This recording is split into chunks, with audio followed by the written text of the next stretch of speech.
Hello, everyone. I'm Barbara Ham-Lee. Today's Another View is a special one, a look back at the positive stories we've had the pleasure of bringing to you during the past year. When Another View was created, the idea was to give this region a forum to discuss the issues impacting the African American community from an African American perspective. In addition to that, our advisory group asked that this be a vehicle to recognize some of the positive things that are going on in the Black community. Well, we do that almost every week here on Another View, and when we come back, we'll bring you some of our most popular stories. Another View is next, right after this news from NPR.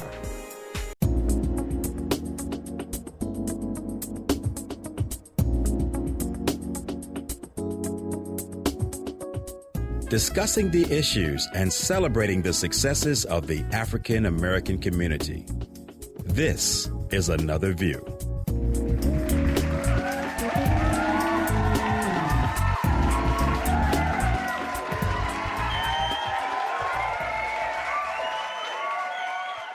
Good afternoon, everyone, and welcome to Another View. I'm Barbara Ham-Lee. Since Another View began, we've never had a shortage of positive things happening in the African American community to tell you about. Each week, our Lisa Godley talks to amazing people doing some pretty spectacular things. Over the past year, we've had the pleasure of talking to celebrities like actor-producer Tim Reed and talk show host Tavis Smiley. We sat down with athletes like Olympians Gabby Douglas and LaShawn Merritt, and we've talked to several famous authors. But we truly treasure the times that we can introduce you to the people you might pass on the street every day and never know what incredible things they're doing right here in Hampton Roads. So I invite you to turn up the radio and enjoy the best of Another View positive stories.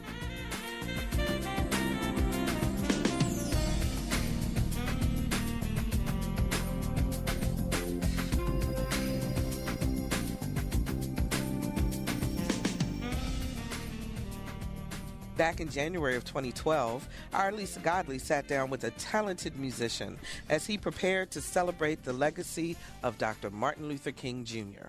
Newport News teen Brendan Elliott was selected by the Virginia Symphony to be a guest soloist for a local tribute to the man and his dream.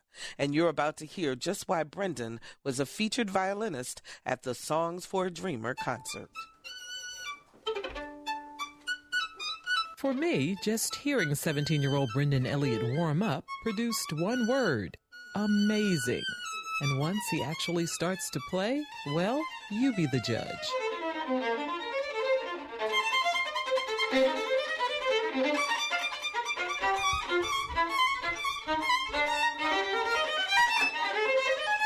Brendan has been wowing audiences for most of his young life, first picking up the violin at the age of 3. He made his soloist debut with the Hampton University Orchestra, performing a concerto at the age of 10. He says his average practice time is 3 to 5 hours a day.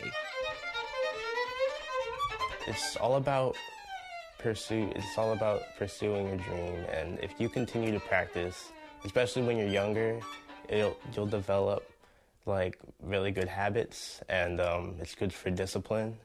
And if you continue to practice, you can only get better and better, so you can never give up. Brendan's commitment and talent have definitely paid off. He served as concertmaster of the 2011 Virginia All-State Orchestra and is currently the concertmaster of the Peninsula Youth Orchestra for the 6th year. His skills and talent have taken him from Boston to Florida, New York to Las Vegas, competing against and studying with some of the most talented musicians in the world. Brendan has performed as a guest soloist with several community and professional orchestras. He's performed twice with the Virginia Symphony. Sunday's Song for a Dreamer concert at 2nd Calvary Baptist Church in Norfolk will be his 3rd time with the group.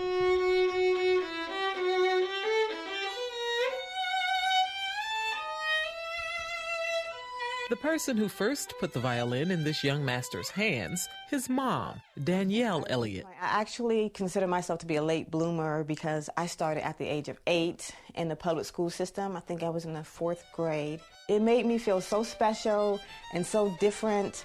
I knew that when my children were born, when my first turned 3, is when I knew that my kids had to have that same experience. Not only does Brendan perform and compete alone, but also as part of an ensemble.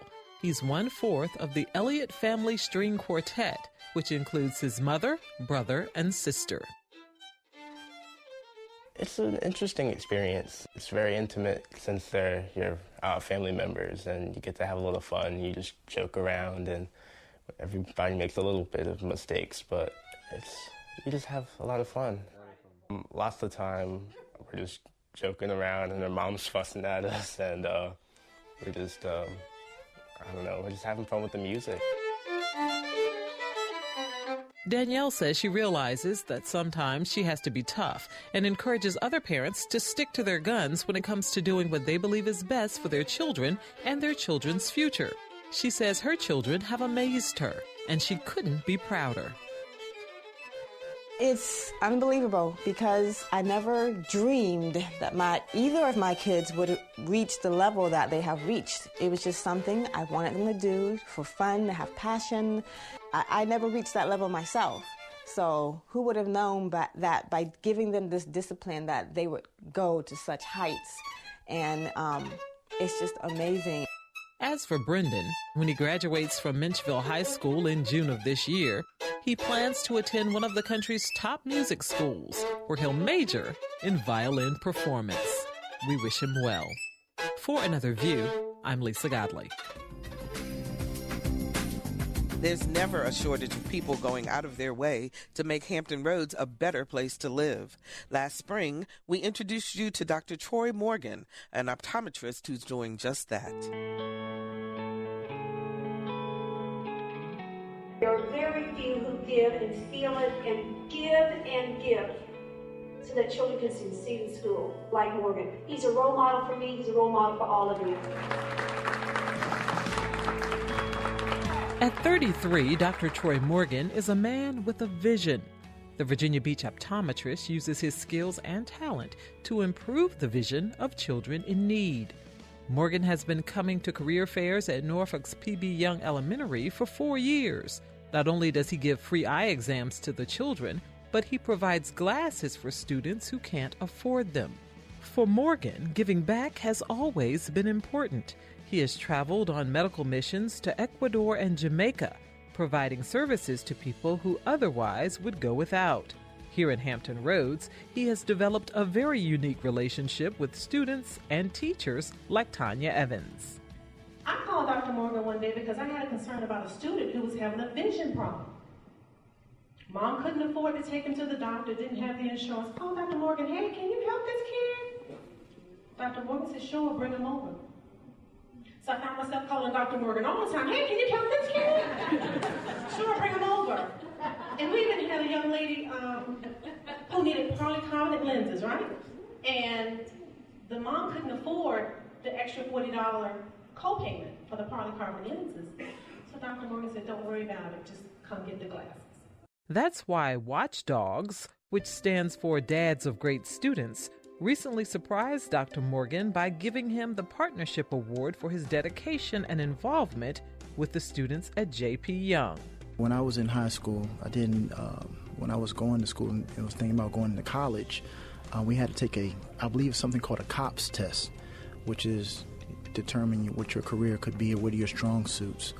And I thought I wanted to be a doctor. I thought I would be able to excel in science, but I didn't know what type of doctor. And the guidance counselor actually told me, said, judging from your scores, you don't want to do anything when you grow up.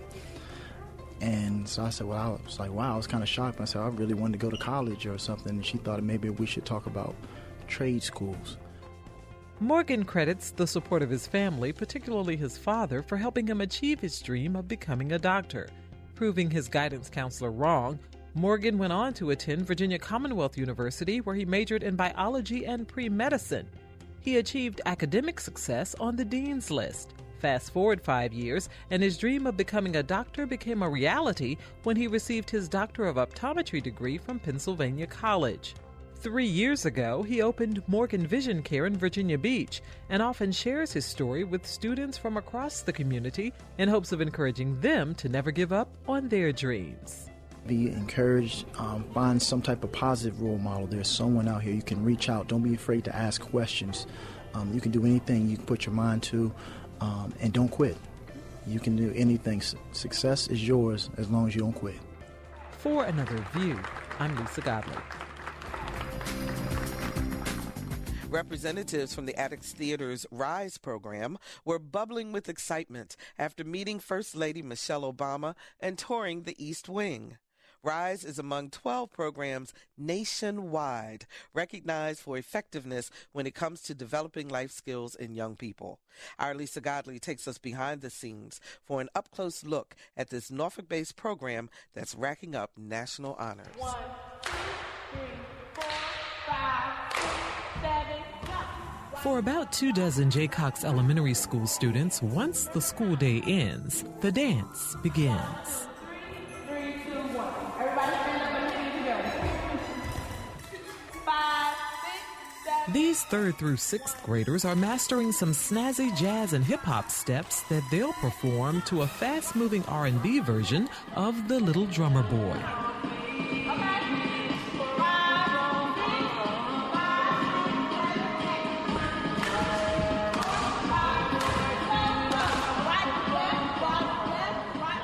9-year-old Nyasia Hollowell says hip-hop is her favorite. All right, why do you like hip-hop?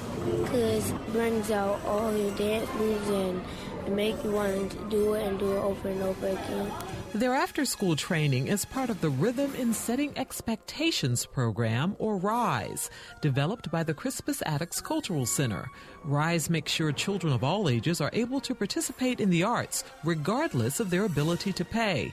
In addition to dance, RISE offers many disciplines, including music, media arts, and theater. 8-year-old Tamaria Phillips just joined the dance group December 1st. I like about that I can participate and make my family proud and also make myself proud. Dance instructor Chanel Bird describes her young proteges this way. I think they like the performance the best when they get to showcase their talents.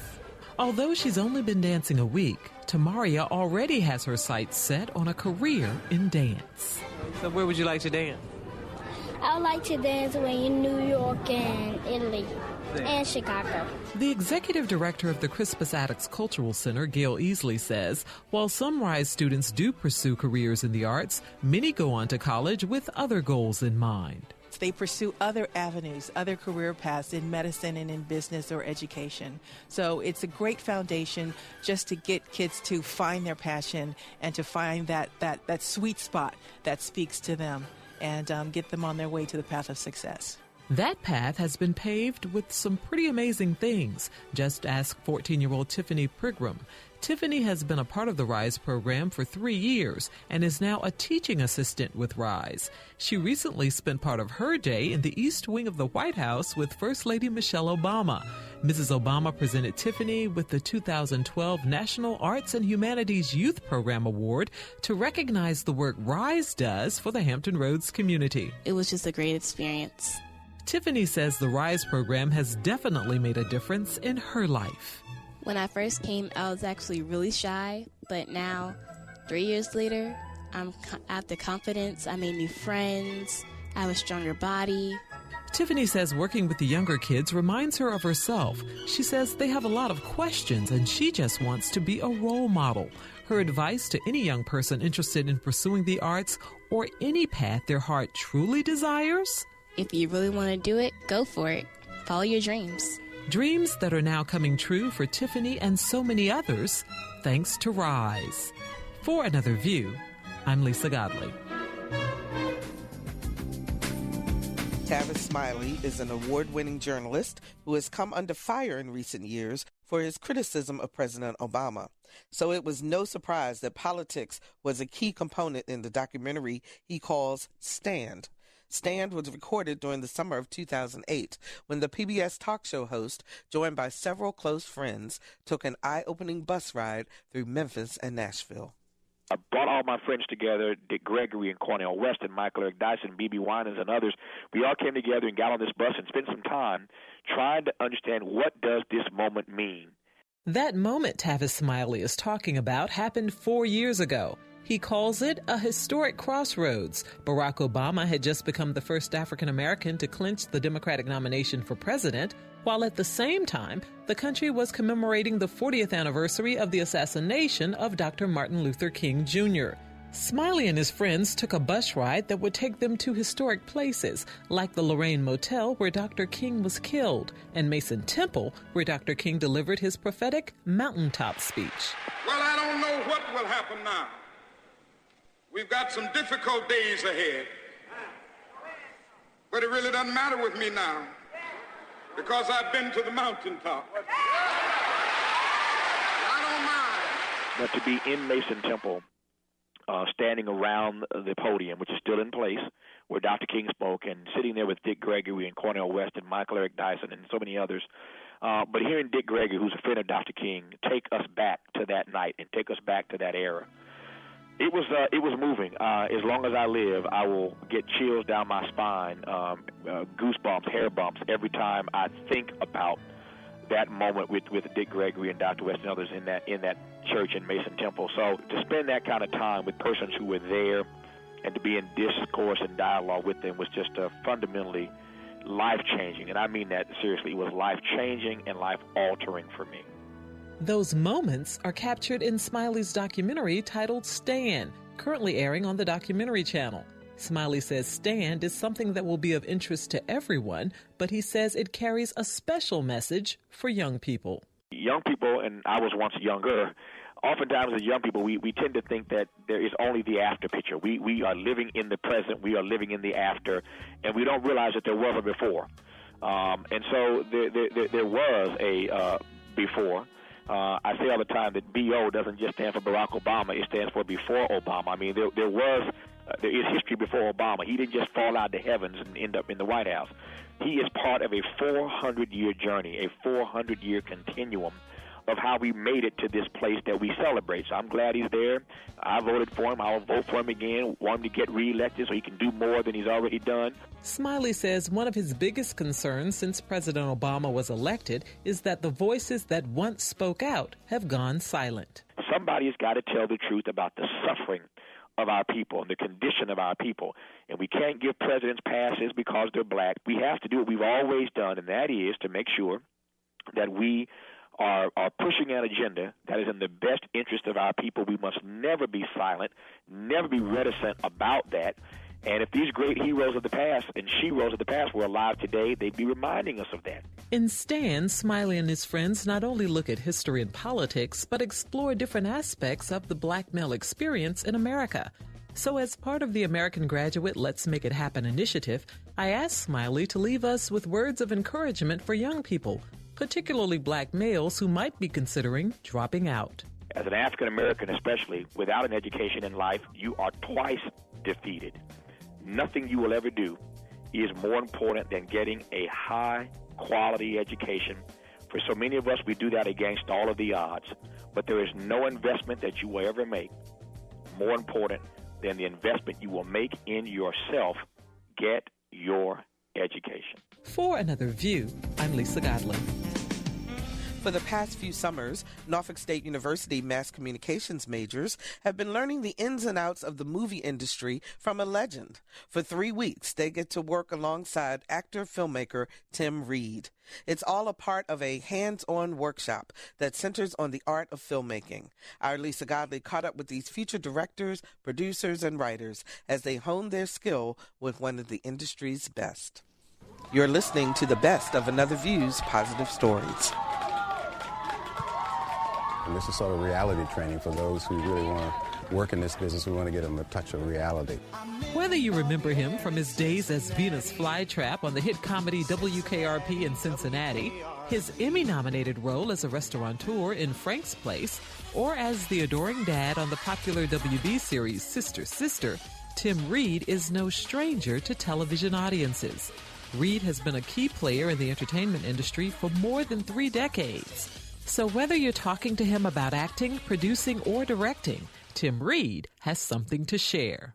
There's a misconception that our business is such an easy business. If you watch a reality television, what we do doesn't look like as much. But if you really want to be in the business and have a professional career, then you really need to know your skills and know what the trade calls for. For 3 weeks this summer, Reed is sharing his wisdom and insight with a group of mass communication students from Norfolk State University. They thought they were going to get Ray Campbell from Sister Sister, a nice, easygoing guy, and I think they got a pit bull. So I'm pretty hard on them, and I think because I'm hard on them is because the industry is hard on any new entry. So I don't think that they realize the depth of what it takes to do it. I think they all want it, you know, like most young people. I want, therefore I am.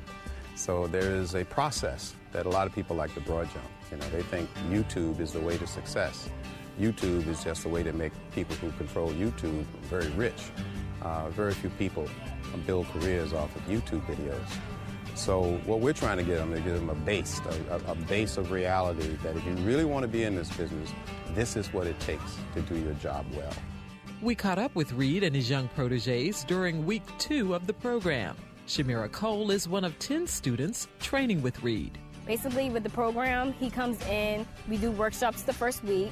We had a acting workshop, which I really enjoyed, with James Avery. Then we had different camera people come through to teach us different lighting techniques with Johnny Simmons. Also, we went to the studio, Tim Reed's studio, New Millennium, and during these workshops, we got a chance to actually do hands-on things and just learn how to use media in a certain way.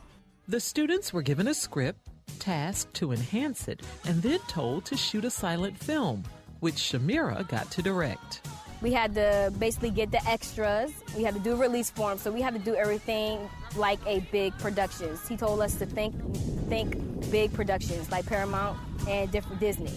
So basically, we had to put the guerrilla shooting style in the back of our minds and just continue to do different things. Breon Matthews was a boom and camera operator. He says he had no idea how much work went into filmmaking.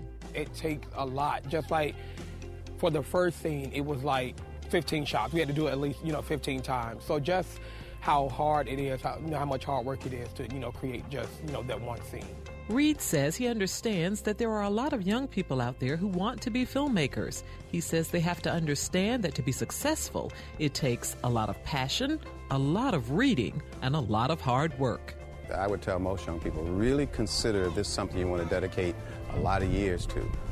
They think it's all, limousines and champagne. And however, you can have a wonderful career. I've been doing this for over 40 years, and it's taken me around the world a couple times.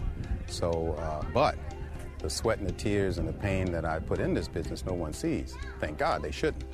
I want them to know that there is a lot of hard work involved. And once you see that, and once they are exposed to it, many of them will do what they should do, find something else to do. It's easier to be a doctor than to be a successful filmmaker. And they go, that's not true. Yes, it is. You study 12 years of medical school and a little specialty, you can get a job anywhere in the world being a doctor. You can go to film school for 20 years, get out and never work ever in the industry. It's that tough a business. Reed says his next project is a film that will be shot at his studio in Richmond with a young man who participated in one of his earlier workshops. He's shooting his first film. He's actually gone through two film schools. He graduated from Howard, then he went to Florida State University and got his master's, and he's worked around, he's worked in the industry. He finally raised enough money, he's got a great script, and we're going to produce it along with him and shoot his first film. And for me, it's a delight. That's what this program is supposed to do. It's supposed to be a part of emerging filmmakers, work with them, share our experience, and see them succeed. And if they succeed, I succeed. You're listening to the Best of Another View, Positive Stories Edition on 89.5 WHRV FM. It's no secret that Hampton Roads has produced some of the world's greatest athletes, among them Olympic gold medalist Gabby Douglas. Gabby's talent and skill catapulted her from the girl next door to America's sweetheart. Our Lisa Godley sat down with Gabby and her mom, Natalie, during their first visit back to Hampton Roads after winning the gold. It's 16, Gabrielle Douglas is living her dream. Not only that of capturing the most coveted possession in women's gymnastics, the best all-around gold medal, but a dream of making history and inspiring others along the way. I used to look up to Dominique Dawes, and I used to say, I want to be like her, and she's my role model. So I'm so happy that I got to look up to her, and now it's kind of switched around. And I'm so happy, that people can look up to me, because I've always wanted to inspire a generation. I asked Gabby what was going through her mind as she prepared for each event. I wanted to make history and inspire all these young girls, and I just wanted to treat it like another competition. I wanted to go out there, give it my all, give it my 100%, and just perform to the best of my abilities on that day, and just to be successful. While some of the athletes listen to music or pray to prepare for their events, Gabby says she read scriptures and motivational quotes, so I asked her to share her favorite. I like this one. It's don't worry about anything but pray for everything. Gabby says her best moment of the games was waiting with her teammates for their final score. I just remember that Olympic moment. We're all holding hands, waiting for USA to come on top, and when we did, we all hugged each other, and it was just a happy moment. Her mom, Natalie Hawkins Douglas, says she was more nervous watching team finals than watching Gabby in her individual events. I kind of thought all the girls looked great, and once they all started nailing their vaults, I knew that was going to be an amazing competition. But in the individual all-around, I was a little bit calm. It was a little eerie almost, because I thought, and I said to my sister, should we be really nervous right now? And I really had a peace and a calmness.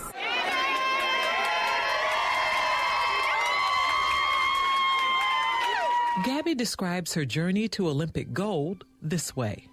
I had some rough times over the years, but some sweet times and golden years. So it's been an amazing ride. Her newfound celebrity took Gabby and her family by surprise. Natalie explains.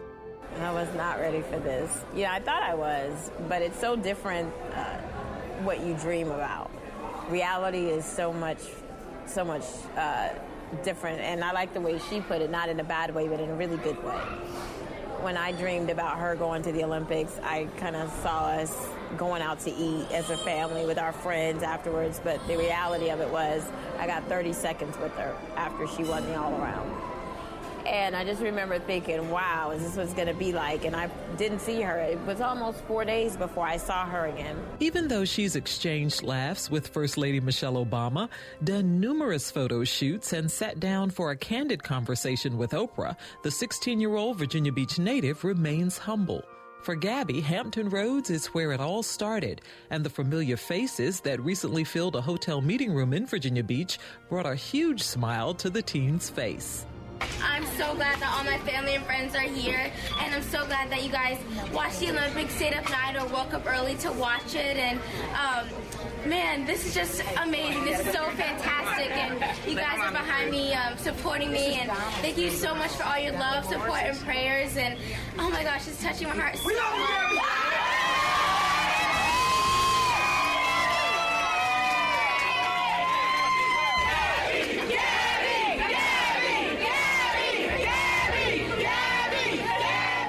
Amazing to finally be home, and I got off the plane. This is a very warm welcoming, and it was just fantastic. I mean, I love all the people who were there, my fans, my family, and all the people who supported me and loved me. So I just want to say thank you, and I'm so glad to be back in my hometown. Gabby had these departing words for young girls or anyone who sees her as an inspiration and or role model. I say definitely, if you have the heart and the passion and the drive, then go for it with your all. I mean, don't let anyone stop you, because the only person that can stop you is you. For Another View, I'm Lisa Godley. Gabby, unfortunately, almost sat this down about 35 seconds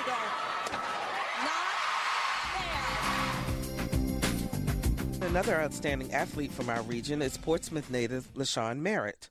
Heading into the 2012 games, Merritt was ranked number 1 in the world in the 400-meter, but a pulled hamstring would keep him from competing.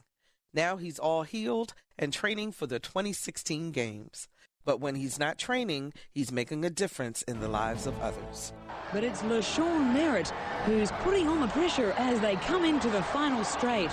and he streaks ahead. LaShawn Merritt of the USA to cross well in front of the rest of the pack. Some may know LaShawn Merritt as the Portsmouth sensation who won gold at the 2008 Olympics in Beijing. But this fierce competitor's road to the top of the platform began back in elementary school. Well, I started sports at a young age, at 6. I started with baseball, football, and basketball. But I was a standout in all of them because of my speed. You know, I had that athletic ability in all of them, but my speed really stood out.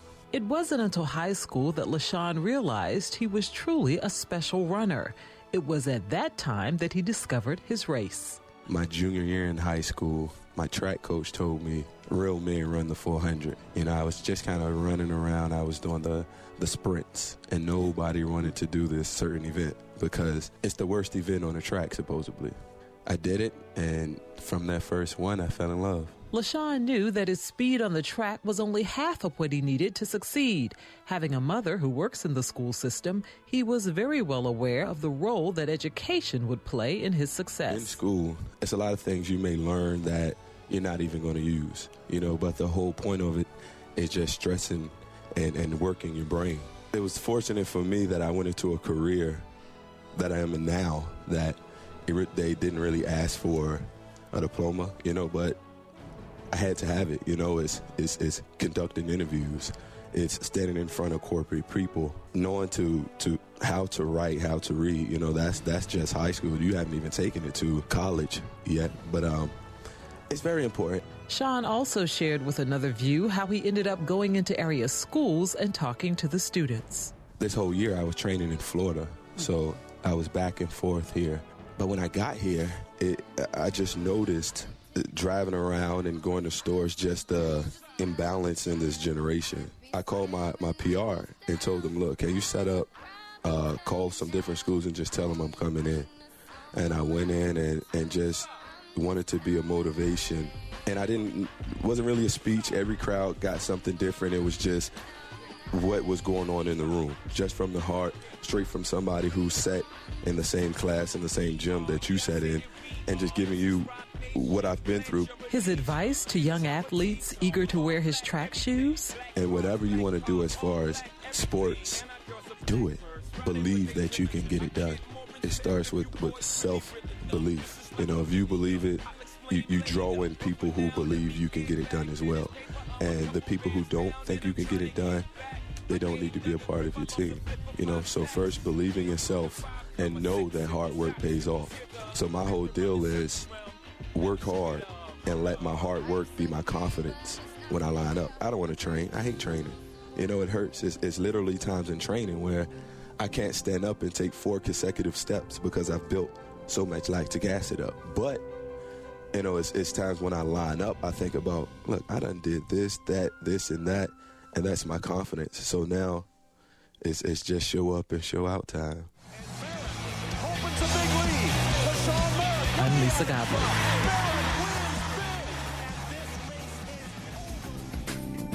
He's just 11 years old, but as long as we've known him, Malik Hawkins has always known what he wanted and prepared for his big break. That opportunity came last summer when the Chesapeake native found himself co-starring in a major motion picture. The film hit theaters in May of this year and is called Troop 491, The Adventures of Muddy Lions. During the interview you're about to hear, Malik talks about his character, the storyline, and being a part of such an amazing cast. Dreams do come true, and it starts with me and you. Do you dream? Do you have dreams? I have a dream of making it to the big screen.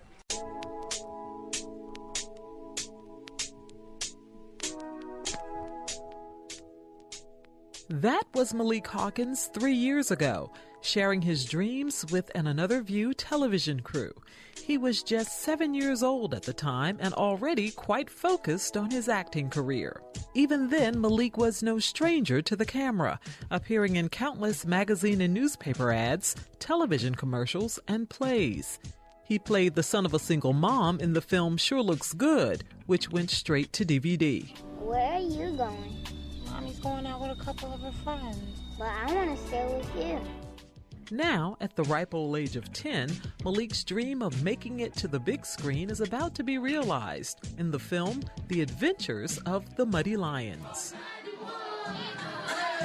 Shoot for 91, shoot for 91. Shoot for 91, shoot for 91. Shoot for 91, shoot for 91. Should I do my homework or go out and play? Should I hang with my friends that can't stay straight?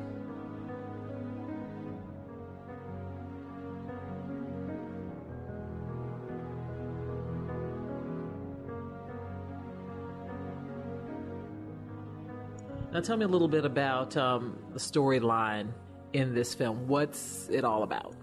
There's a kid named Tristan, and he was raised in a bad neighborhood, and he has friends that do the wrong thing. So his mom signs him up for the Boy Scouts. He doesn't want to do it, but she thinks it'll be great for him and he can get some good life skills. So he joins the Boy Scouts, and when he's first joining the Boy Scouts, he goes with his friends from the hood, and he sees someone get murdered, and he doesn't know if he should follow the code of the streets and not tell anyone, or if he follow the code of the Boy Scouts and tell the police. Acclaimed actor Tim Reed is the film's producer. The Adventures of the Muddy Lions was filmed in Richmond, Virginia this past summer. Malik describes working with Tim Reed as well as the other actors on the set in one word: great. It was fun, but we had long, hard days, 12-hour days most of the time. And I came back home for one weekend, and because we've been doing so much on set, I actually was super bored back home.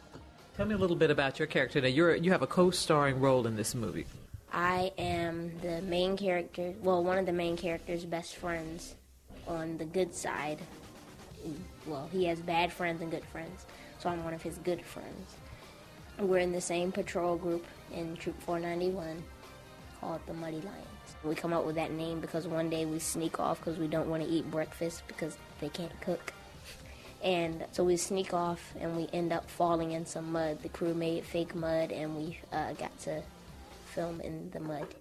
The film's director and writer is Prahim, who describes Malik as a very interesting kid, a child who is not only talented, but one who has the charisma of someone much older and wiser. Prahim says at 10 years old, Malik was the youngest on the set, but you'd never know it. Malik's maturity is obvious in his answers. Just listen to his words of advice to other kids interested in pursuing a career on the big screen. You have to work hard, and if that's your passion, you have to pursue it.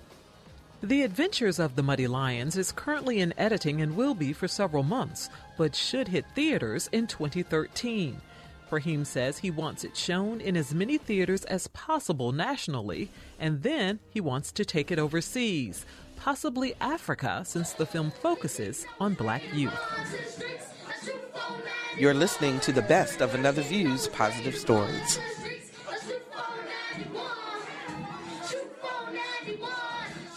For Another View, I'm Lisa Godley.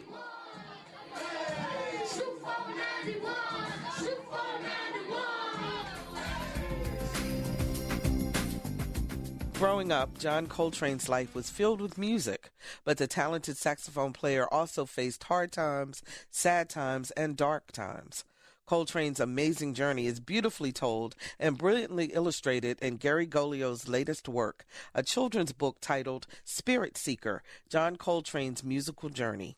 In the piece you're about to hear, the New York Times bestselling author talks about the path that took Coltrane from shy child to legendary musician. To hear him play, you'd think he was born with a saxophone in his hand, but John Coltrane didn't even pick up the sax until he started high school.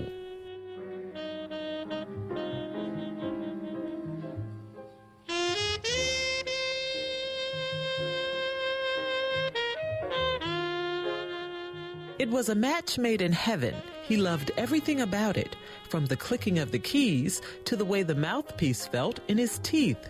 These are just a few of the details young readers will find as they turn the pages of Gary Golio's latest work, Spirit Seeker, John Coltrane's Musical Journey. After joining the high school band, John took his horn everywhere.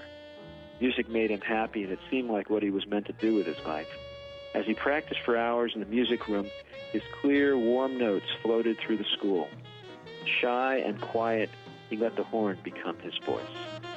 Golio, a therapist and clinical social worker, has written several books about famous musicians. In Spirit Seeker, he walks us through Coltrane's struggles and triumphs. I asked him why he chose John Coltrane's story. I was interested because of what happened to him as a boy, how he lost first his grandfather, who was kind of the head of the family in North Carolina.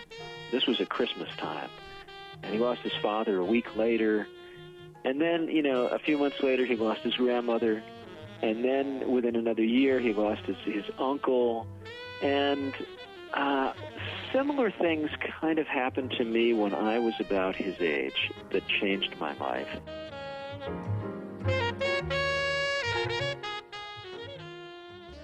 Golio hopes Coltrane's journey will touch lives, particularly young people dealing with challenging circumstances of their own.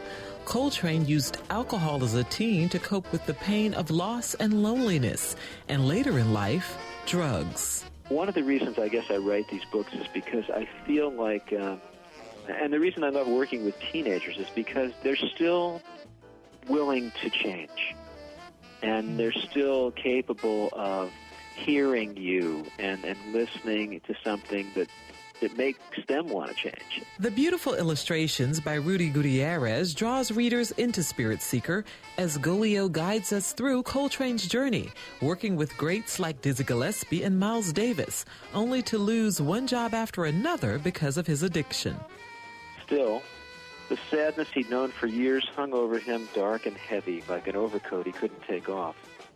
He even tried using drugs to take away his painful feelings, to quiet his thoughts and numb his body. But drugs couldn't do that, and John couldn't stop using them. He began falling asleep on stage or showing up late only to be fired. Part of him stood in the darkness while another part was searching for the light. It took Golio just under 2 years to research and write Spirit Seeker, a story he hopes will not only inspire but give insight to young readers. Those things that are powerful and unpleasant that shape us, whether it's the deaths of people we love or poverty or racism, whatever it might be. And in John's case, it was many of those things. So, I think kids need to know that even their heroes have gone through very difficult times.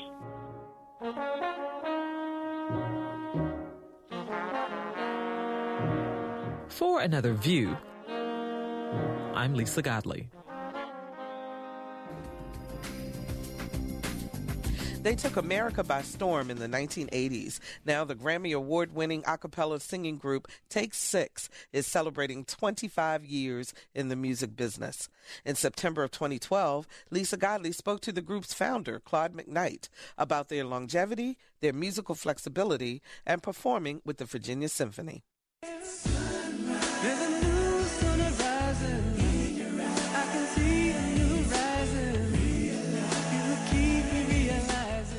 It's hard to believe that almost 25 years have passed since Take Six captured our attention with their harmonious sound.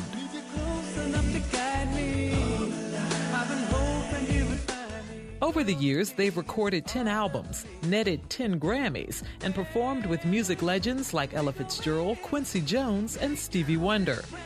So I asked the man responsible for bringing the talented sextet together, Claude McKnight, who was his favorite artist to work with.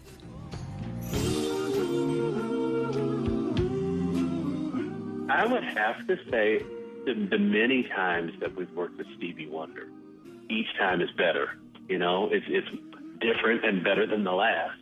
So probably our collaborations with him have been some of my favorite work that we've done. And then again, to reiterate, working with Quincy is an incredible experience because you realize that here is a man who's been in this business for 60 years or so now.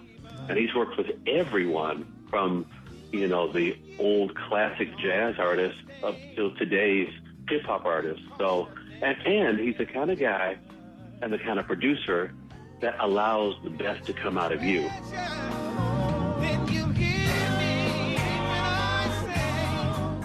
McKnight is the brother of singer Brian McKnight. He formed the group in 1980. Back then, there were only 4 members. All were students at Oakwood College in Huntsville, Alabama, and they called themselves the Gentleman's Estate Quartet. The 4 were soon joined by Mark Kibble and Mervyn Warren, and the Take 6 sound was born. But the name was not. They called themselves Alliance. 3 members of the group left after graduation. That's when Alvin Shea, Cedric Dent, and David Thomas joined the group. It wasn't until they signed with Warner Brothers in 1987 that they discovered the name Alliance was already being used. As a result, they chose Take 6. During the group's 25-year history, they've covered a broad cross-section of music, not only gospel, but jazz, R&B, and pop. Now, Take 6 performs so many different genres of music. What's your favorite? Wow, that's a great question. I think because there are 6 guys in the group and we tend to do harmonies that are more in the jazz genre, that's probably my favorite. McKnight says the secret to their longevity, first and foremost, is that they've always considered their craft a ministry.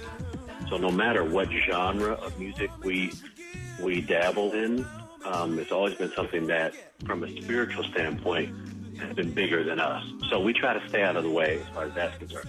Now, from a human standpoint, and just from an emotional standpoint, you have to like and love each other. I asked Claude McKnight what Hampton Roads can expect when Take 6 performs with the Virginia Symphony in September. They can expect to get the same kind of energy that we do in our a cappella shows, just adding more instrumentation around it. I think it's a really great experience, and we've had a lot of really positive and great feedback on it, because sometimes you don't know when you go outside of what it is that people know you to do, if they're going to really enjoy this new thing, in quotation marks. But I think for us, because we're always trying to push our own boundaries, we try to push the boundaries for our audience as well. He offers this advice to anyone interested in pursuing a career in music.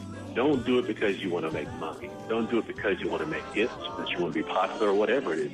Do it because you love doing music. That way, you will continue to learn your craft. At the same time, if you love it, it's never going to be a job. It's always going to be something that continues to get back to you. For Another View, I'm Lisa Godley. One of the hot films of 2012 was an American war film that shared the experiences of the Tuskegee Airmen. Red Tails is about the significant role that black aviators played during World War II. Thanks to actors like Terrence Howard, Cuba Gooding Jr., and Norfolk's own Nate Parker, who played Easy, the movie brought to the big screen the contributions and challenges that this brave group faced. The premiere of the film also gave us an opportunity to introduce you to some of the documented original Tuskegee Airmen, 4 of whom live right here in Hampton Roads. And we spoke to these decorated heroes about the role they played, as well as the movie that depicts their service. I welcome you to the 332nd Fighter Group. You're fighter pilots. As the first black aviators to serve in the U.S. Armed Forces, the Tuskegee Airmen faced racism both at home and abroad. But there was no denying their bravery, skill, and determination to fight for their country. When we came under your command, Colonel, you stated very clearly that we would never find Negroes who could pass a pilot's exam, make it through flight school, survive basic combat. You're listening to the best of Another View's positive stories. We've done all of that. In Red Tails, actor Terrence Howard portrays Colonel A.J. Bullard, who was actually a collection of a number of leaders. One in particular, Lieutenant Colonel Benjamin O. Davis. It was Davis who convinced the brass in Washington that the Tuskegee Airmen were ready for combat, that his aviators would not abandon the bombers as other fighter pilots had done in the past. We count our victories by the bombers we get to their targets, by the husbands we return to their wives, by the fathers we get back to their children. And that's just what they did, never losing a single bomber to an enemy fighter in over 200 escort missions. So imagine being 18 years old, working in crash and rescue, and realizing that the man you're freeing from a damaged plane is the Benjamin O. Davis. That's just what happened to Newport News native and original Tuskegee Airman Ezra Hill. He was landing, and somehow, I don't know what happened, but brakes stuck or something, and the plane flipped over. And I was the first one there, and I got the opportunity to pull him out of the plane. He was conscious, but he saw me. I was hoping he didn't, because I saw the eagle on his shoulder. I thought, oh, my God, he's the commander. Hill's quick actions sealed the men's friendship for life. Hill says years later, at the funeral of Brigadier General Davis, the family continued to thank him for saving Davis's life. As for the movie, Hill says the actors did a superb job portraying some of the airmen's experiences. Hampton resident and original Tuskegee Airman Grant Williams agrees and describes the Tuskegee experience this way. This was the first opportunity for people of color to be in an organization like the Tuskegee Airmen. White people have been living that kind of life all along, but they've never allowed people of color to hold positions in comparison to this organization. At 91 years young, Williams is the most senior member of the Tidewater chapter of Tuskegee Airmen. The retired Chief Master Sergeant chairs the Speakers Bureau and is always on the move, much like Hill, who carries the title the Singing Tuskegee Airman. Prior to Friday's movie premiere, Hill shared his vocal talents with the audience at Hampton's Cinebistro.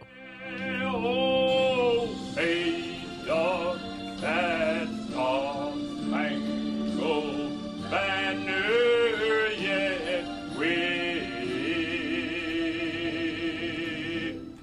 o'er the land and of the free and the home of the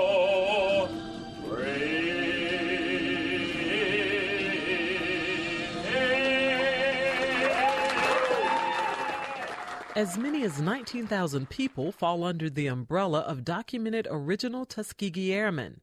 And whether they were pilots, members of the ground crew, or support staff, their contributions not only saved thousands of lives, but changed the face of the armed forces. It was because of the Tuskegee Airmen's bravery, tenacity, and success that President Harry S. Truman desegregated the U.S. military in 1948. Nothing's difficult. Everything's a challenge. Through adversity to the stars. From the last plane to the last bullet to the last minute to the last man, we fight. We fight. We fight. We fight. We fight. We fight. For Another View, I'm Lisa Godley. The Tidewater chapter of Tuskegee Airmen recently held their 30th annual Education Assistance Gala, which is the organization's main fundraiser for scholarships. The gala allows them to give 6 scholarships to deserving young people in the Hampton Roads region. We hope you've enjoyed the best of Another View's positive stories. Be sure to join us next week at noon when we'll take another up-close look at some of the positive things going on in Hampton Roads' vibrant African-American community. For producer Lisa Godley and audio engineer Perry Smith, I'm Barbara Ham Lee, and we'll see you next time for Another View.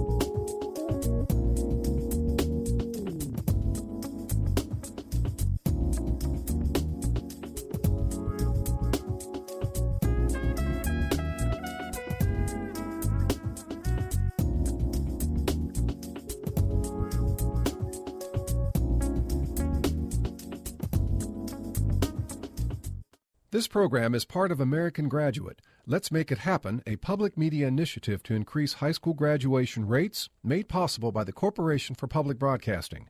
Major support comes from Norfolk State University, changing the face of the Hampton Roads region, one student, one partnership at a time, nsu.edu.